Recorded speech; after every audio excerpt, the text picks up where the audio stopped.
It's been 7 months since Ethiopia's Prime Minister, a Nobel Peace Prize winner, by the way, sent his military to crush rebels from a political party that once dominated the government.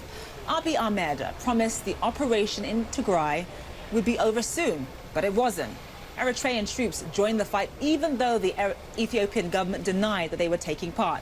And CNN actually documented numerous atrocities committed against civilians. And by the way, we're not just talking about people being caught in the crossfire, but civilians actually being targeted in massacres and mass rapes.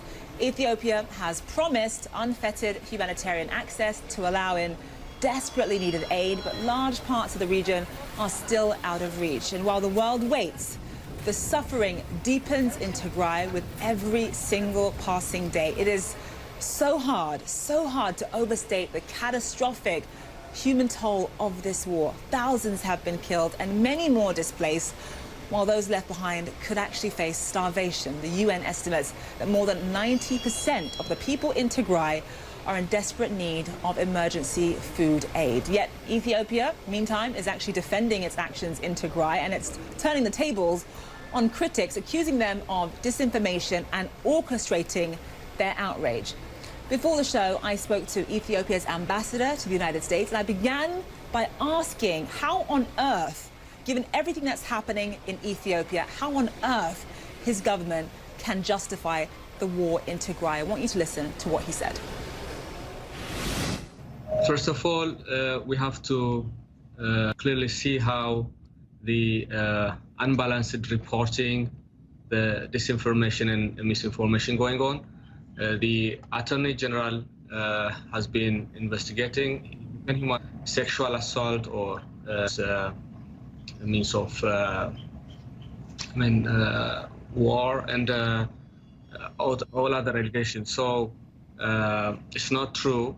And everything happened because of TPLF's unprovoked attack and killing thousands of soldiers and massacring civilians. So, Mr. Ambassador, I just want to stop you there on the first point you mentioned, that you're not entirely sure whether what we're saying is true. We have one of our own reporters, Nemrel Bagir, who traveled to Axum to see for herself. She spoke to families who had lost 7 people. She spoke to young girls who were in hospital who had been raped. She spoke to young women who had bullet wounds because they had been shot at indiscriminately. So CNN has actually seen with our own eyes some of these atrocities. So what will it take for Abiy Ahmed to stop?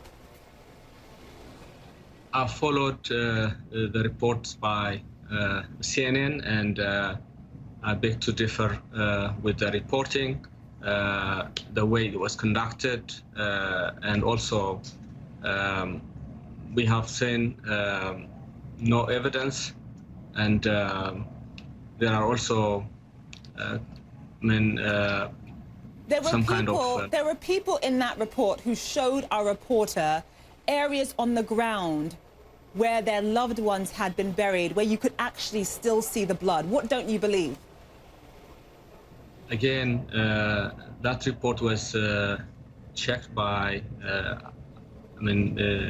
other independent investigators and has not been confirmed. So it's up to CNN to confirm. By the way, I'm not saying there are not casualties. There are not atrocities that happened.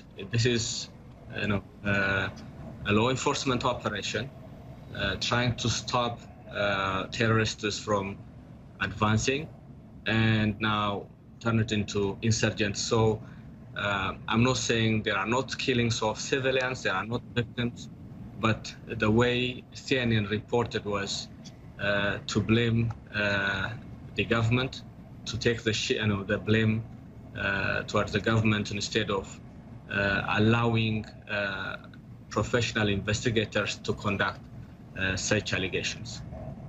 So if you are aware of the fact that there are civilians being caught in the crossfires, what is the government in Ethiopia going to do about that to protect civilians? The Ethiopian Attorney General Office, and also through the military justice system, people who committed crime have been investigated and brought to justice. I can count on a dozen of who are apprehended already, and there are details coming out. As I'm coming to you, the Attorney General was providing interview live on TV from Ethiopia. So what is sad is that we hear very little from the media about the crimes that the TPLF terrorists are, committing, and very few, except some senator from the U.S., are calling them terrorists, even for that matter. So we see one-sided reporting, and we are really sad for that. And would like the world to understand what's going on in Ethiopia.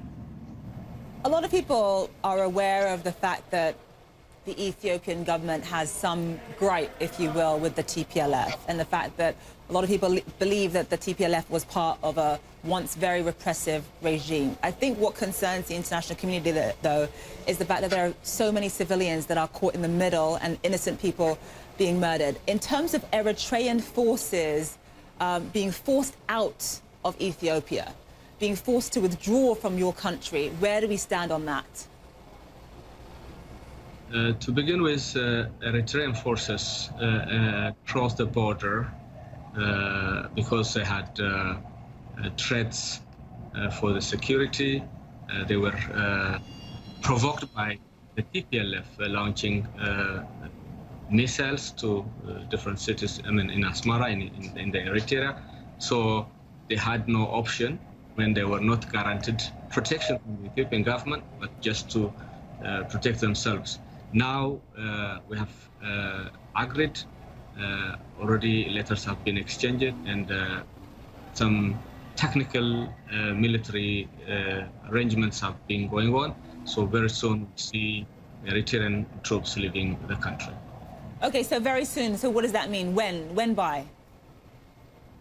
So I cannot explain the details, but already there are some, these are information that are very important to the security. So as I speak now, there are preparations for part of the Eritrean troops to withdraw from Ethiopian territories.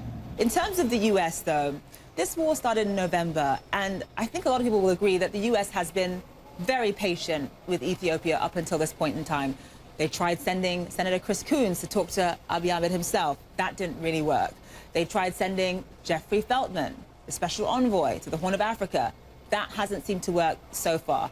Now they've started imposing sanctions in terms of visa restrictions. Are you prepared for the fact that if Eritrea does not withdraw from Ethiopia, that there will be more sanctions coming down the pipeline? Are you prepared for that? So the matter is that the TPLF terrorists have attacked our soldiers at night, massacred them while defending the nation, the country, looted artilleries, and they wanted to advance to the capital. And this is a heinous crime, a treason, and we hear very little calling these groups terrorists. These are, we cannot find any unbalanced reporting like this. When it comes to Africa, is it because we are poor? Is it because we are black? I don't know. But this is a biased reporting against what's exactly happening. On the regards of the CNN reporting, I say it's biased. This is a professional job that should be left to prosecutors to investigate it in a proper manner. My interview there with the Ethiopian ambassador to the United States.